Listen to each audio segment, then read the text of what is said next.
Muito bem, shalom a todos. Shalom Yeshua LR.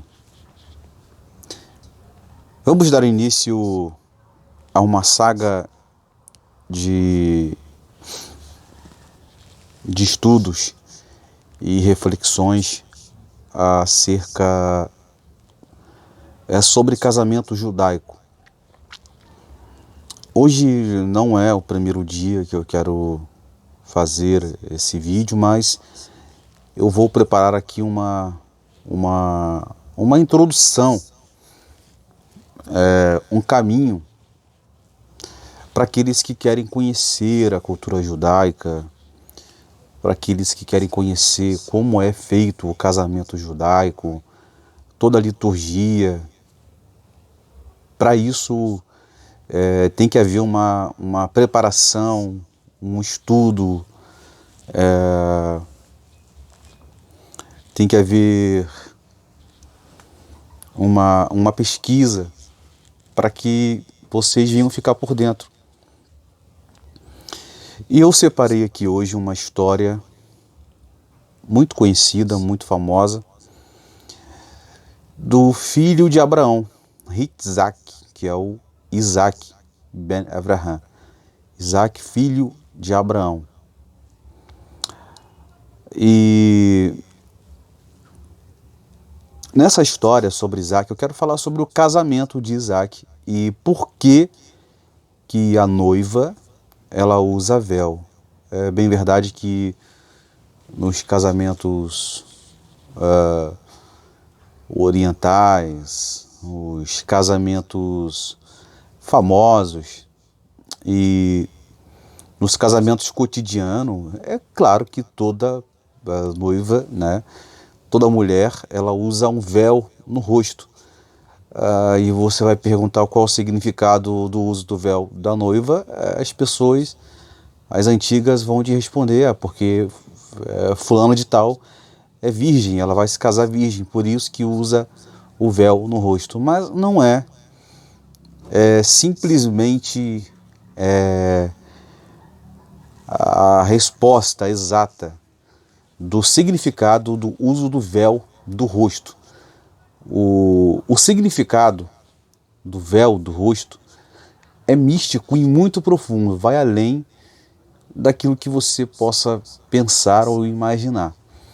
Ok? Então vamos assim ler aqui uma passagem bíblica da Torá. Torá, para quem não sabe, é os 5 primeiros livros da Bíblia, que é Bereshit, Shemot, Vaikra, Bamidbar e Devarim, que é Gênesis, Êxodo, Levítico, Números e Deuteronômio, ok?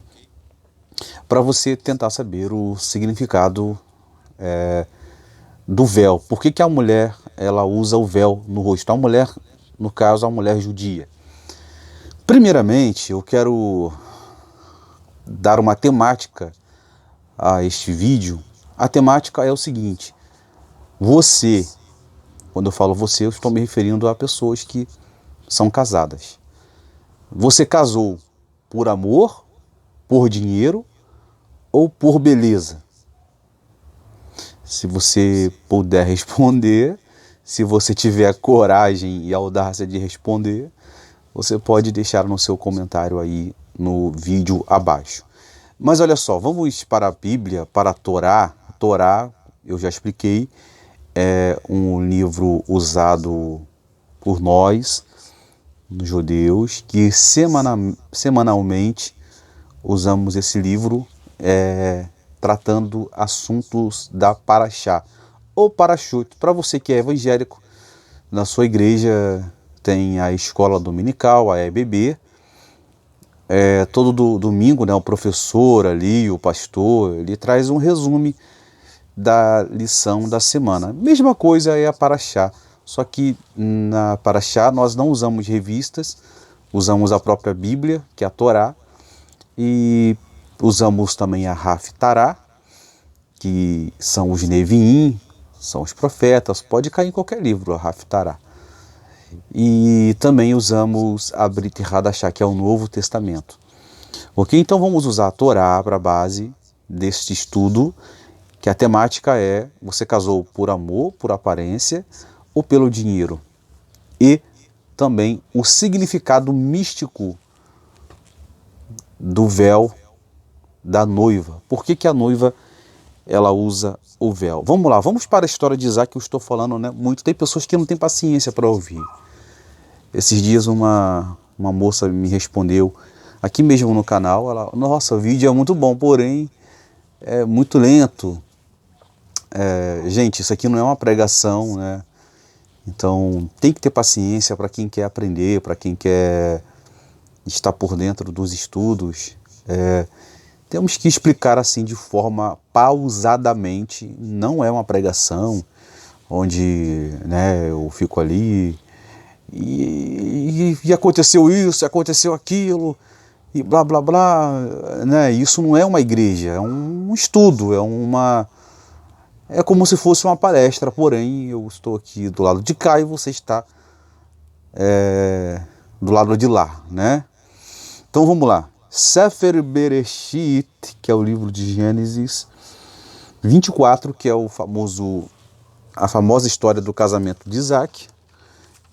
Eu não vou contar aqui toda a história de Isaac, porque todo mundo aqui já sabe da história de Isaac, né? Ele se casou com Rebeca, o servo de Abraão, Eliezer, foi lá e nas terras de onde Abraão tinha parentes para buscar uma esposa para Isaac. Isso aí todo mundo sabe, né? Lá em Harã. Então vamos lá. Sefer Bereshit 24 e o Pasuk, o versículo de número 63, que diz assim: saiu para andar no campo, e quando levantou os olhos, viu camelos se aproximando. O versículo 64. Rivca, ou Rebeca, também levantou os olhos. E ao ver Isaac desmontou com rapidez do camelo. O versículo 65. Ela disse ao seu servo: quem é este homem que anda no campo em nossa direção? Quando o servo respondeu: é meu senhor. Ela pegou o véu e cobriu-se. Olha só, ela pegou o véu e cobriu-se. Daqui vamos dar um ponto de partida para a mensagem, ok? Guarda bem, ó. Ela pegou o véu e cobriu-se. Mais uma vez, ela pegou o véu e cobriu-se, tá? Quero que você grife essa palavra, véu, para nós darmos um ponto de partida para este assunto, para essa temática que eu quero falar aqui neste momento. Olha só, a história de Isaac e de Rebeca é narrada após a morte de Sara, tá? Quem quiser aprender, gente, olha só, já começamos a paraxá, né, os novos estudos semanalmente, onde os judeus eles fazem, né, a paraxá. Estamos na paraxá de Bereshit, né?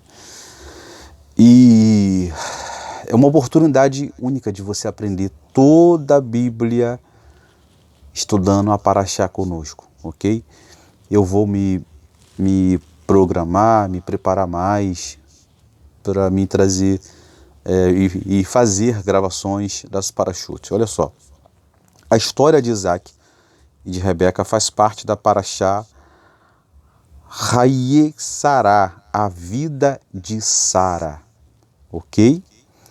Olha só, após a Akedá de Isaac, Akedá, o sacrifício, né, de Isaac, que na verdade ele não foi sacrificado, na verdade, no mundo espiritual ele foi sacrificado, mas literalmente falando assim, né, humanamente falando, ele não foi sacrificado. Mas no mundo espiritual ele foi sacrificado e ele foi oferecido para Deus, sim. embora Abraão não matou, né, não tirou a vida de Isaac, mas no mundo espiritual o sacrifício de Abraão foi aceito. Ok? Olha só. Os comentaristas da Torá, inclusive o comentarista Rashi, ele diz que no dia da Akedah de Isaac, do sacrifício de Isaac, Satã, ele soprou no ouvido de Sara, da mãe de Isaac. Porque Isaac ele era o único filho de Abraão e de Sara. Então Satã, que é o inimigo, ele soprou no ouvido de Sara, dizendo, olha, Isaac morreu, viu? Isaac foi sacrificado, Isaac morreu.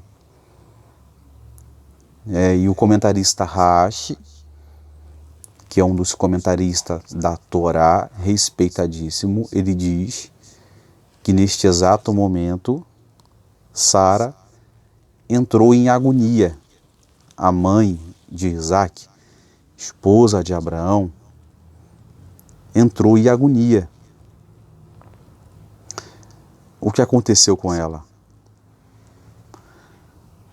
Sara, ela dando ouvido a esta voz do acusador de que Isaac havia morrido, Sara, ela simplesmente morreu. O Midrash diz, o comentarista Rashi diz, que Sara morreu achando que Isaac havia morrido, pensando que o seu filho estava morto. Agora Isaac ele vai voltar para casa,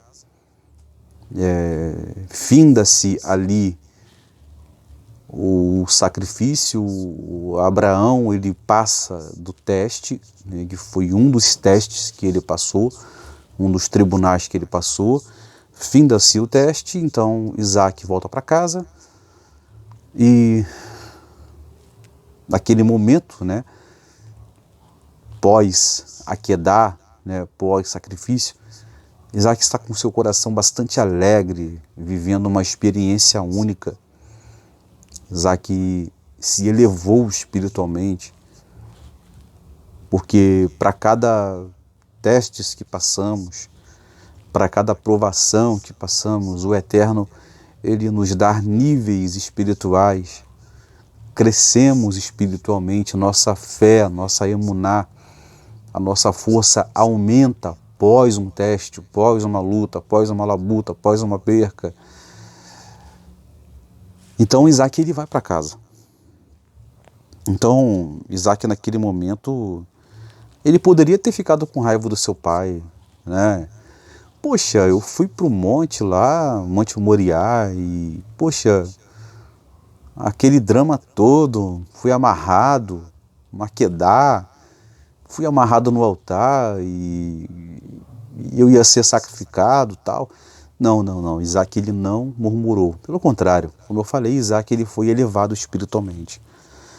Ele não duvidou do seu pai, não teve ódio do seu pai, muito menos teve raiva de Deus, tá? Porque Isaac ele era um justo, né? Ele era um tzadik, ele era um homem justo, não era um homem que reclamava de qualquer situação, né?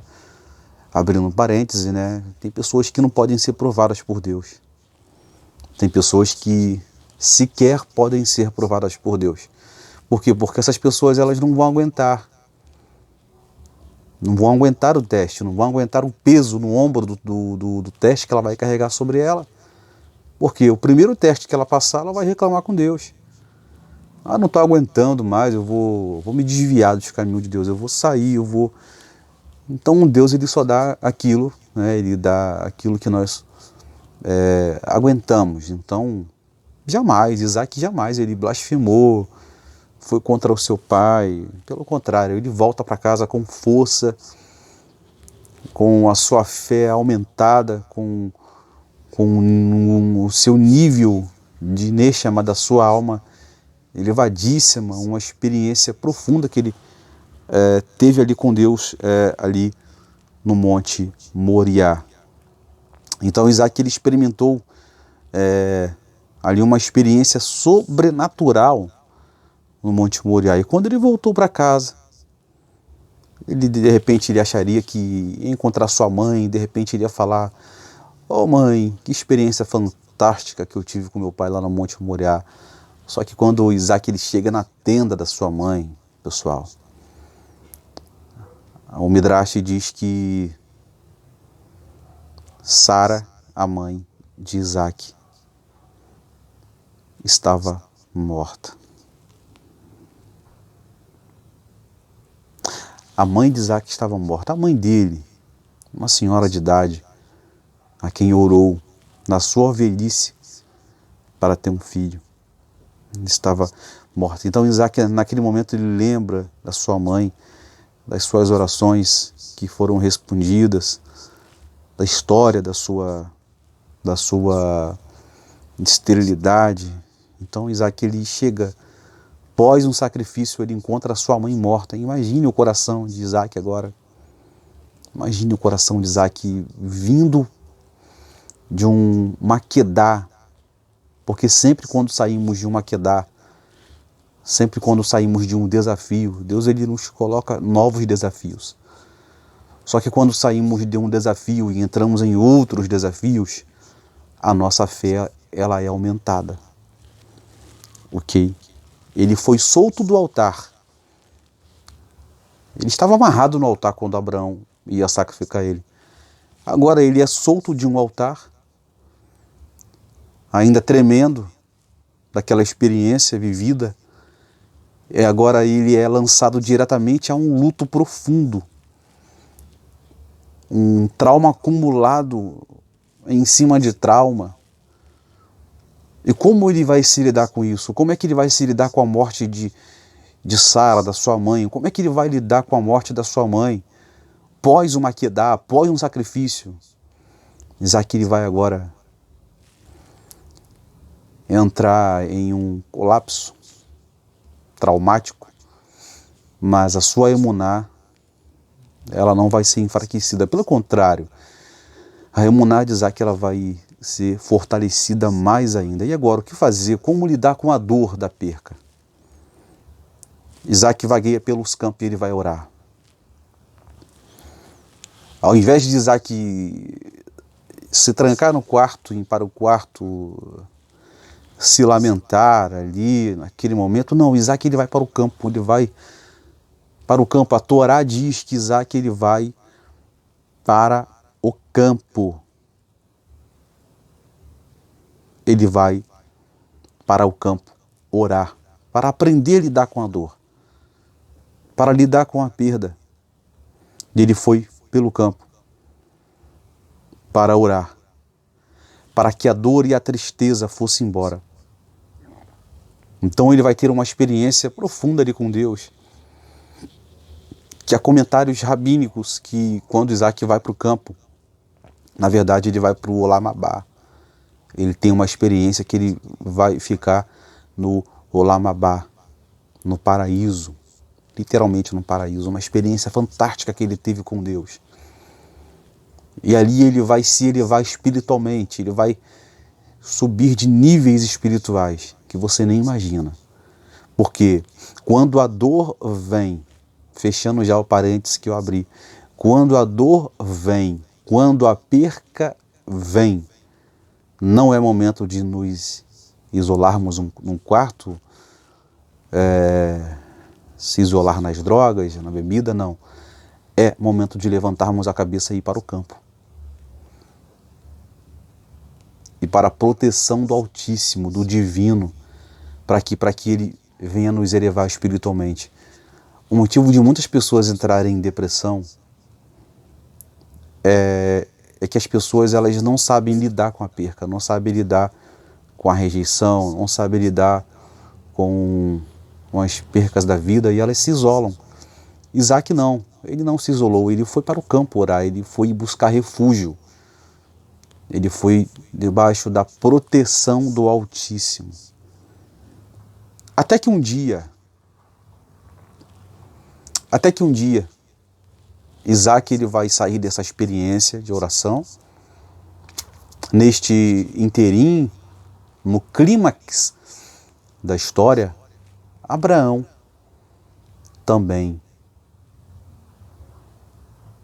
ali vivendo aquele luto, né, eterno, a perca da sua esposa, da sua princesa, da sua rainha, ele vai pedir para o seu servo Eliezer, o seu mordomo, buscar uma mulher, uma companheira para Isaac. Vamos adiantar aqui um pouco mais, tudo bem.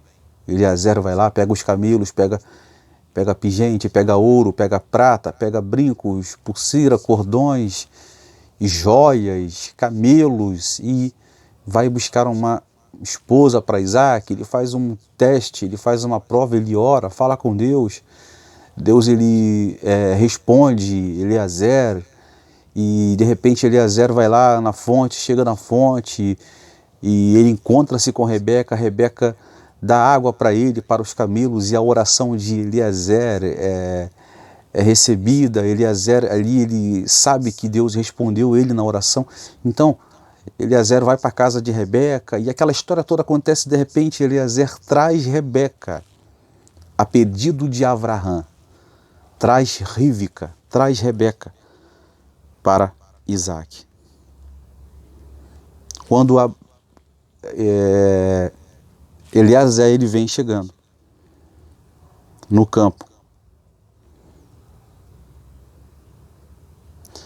Isaac de um lado, Isaac vindo de um lado, Rebeca vindo de um outro com Eliezer. Isaac ergueu os olhos e viu Rebeca. E ele se apaixonou profundamente por Rebeca. Isaac, naquele momento, ele precisava amar. Essa foi a única maneira de sair de uma tristeza. Seu coração, que havia sido partido de tantas maneiras, precisava de um novo amor, um novo propósito. O trauma de Isaac foi um trauma único. Porque um dia ele foi amarrado no altar pelo seu pai. Mas será que aquele amarramento ainda estava no coração dele? Não, claro que não, claro que não. Isaac ele se elevou espiritualmente. Agora Isaac ele vai ser amarrado por o amor de Rebeca. Então foi necessário um amor único para curar esse tipo de dor. Isaac não precisava apenas de uma esposa, ele precisava de Rebeca. Olha só, gente, na verdade, olha só, o nome Rebeca, Rívca, vem de uma raiz hebraica que significa acoplar, unir, ou mesmo unir, que é o mesmo de unir. Isaac, que antes havia sido amarrado ao altar da morte, só poderia finalmente ser desamarrado por alguém que pudesse amarrá-lo firmemente no altar do amor. Agora Isaac ele se casa com Rebeca. E quando Rebeca vê Isaac de longe, ela cobre o rosto. Aqui é que vai entrar o estudo, a mensagem, a temática do que eu falei para você. Você se casou por amor, por dinheiro, por interesses? Qual foi o tipo do seu casamento? Como eu falei no começo, eu vou fazer uma série de vídeos sobre casamento. Eu vou explicar várias coisas sobre o casamento judaico, ok? Olha só, quando Isaac ele se casa com Rebeca, Isaac viu Rebeca de longe. Rebeca, quando viu Isaac, na hora, no momento exato, ela vai e cobre o seu rosto. O que significa uma mulher cobrir o rosto? Olha só, gente. Quando a mulher, na cultura judaica, ela cobre o rosto, ela está passando para seu marido que ela não está casando pela beleza. Ou ele também está dizendo para ela que ele não está casando com ela pela beleza. Ou pelo que ela tem, ou pelo que ele tem. Está casando por amor. É a verdade que há muitas pessoas hoje em dia que casam por amor. Outras casam por dinheiro. Outras casam pela beleza. outras ou outros casam com uma mulher porque a mulher é bonita, porque a mulher malha, porque a mulher tem belas coxas, porque a mulher tem um quadril bonito, porque a mulher ela tem um rosto bonito. Casa pelo lado externo da mulher, pelo lado estereótipo da mulher, mas não casa com um intuito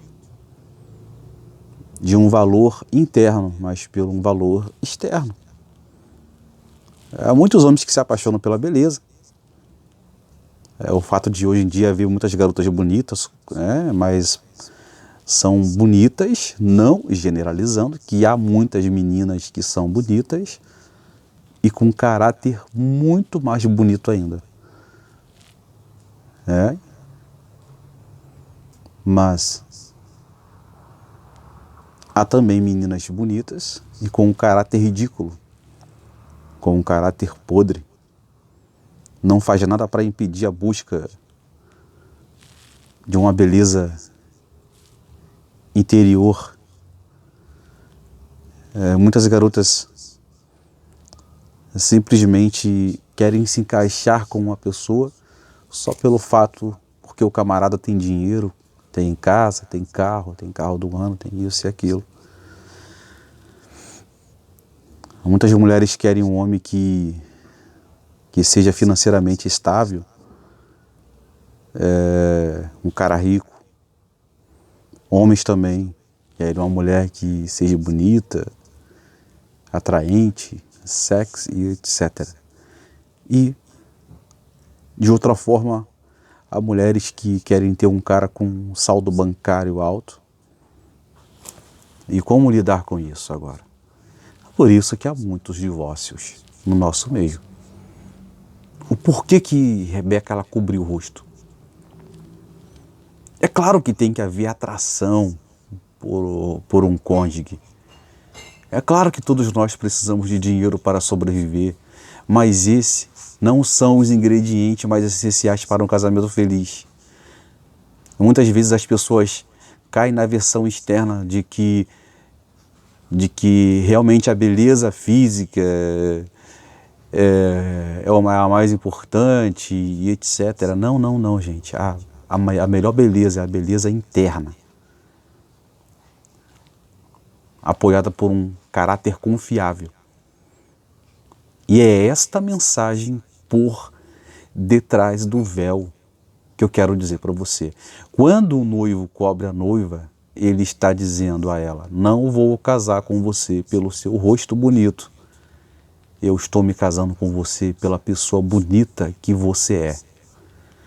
Portanto, posso me casar com você com o rosto coberto, sua beleza brilha por dentro. E a noiva que está usando o véu está dizendo a ele: este véu me impedirá de ver que tipo de aliança de casamento você está colocando no meu dedo. Se é de ouro, se é de prata, se é de bronze, se é de ferro. Eu não me importo, eu aceitarei qualquer anel que você der, porque junto com ele eu quero me casar com você. Não com o seu dinheiro ou com as joias que você vai comprar para me dar. Um cara rico pode perder seu dinheiro. Uma garota bonita, ela pode perder sua aparência, mas a beleza interior e a riqueza espiritual são nossas para sempre. Um casamento baseado em tais valores eternos conquistará quase tudo. É esse o significado do véu, do rosto por detrás do véu. Então, no próximo vídeo eu vou estar falando sobre casamento judaico, sobre outras questões. Tem muita coisa boa para acontecer no canal aqui, tá? Se inscreva no canal, se você gostou do estudo, compartilhe, deixa o teu like, que é muito importante para o crescimento e o desenvolvimento para o nosso canal. Shalom a todos, que o Eterno abençoe a todos vocês.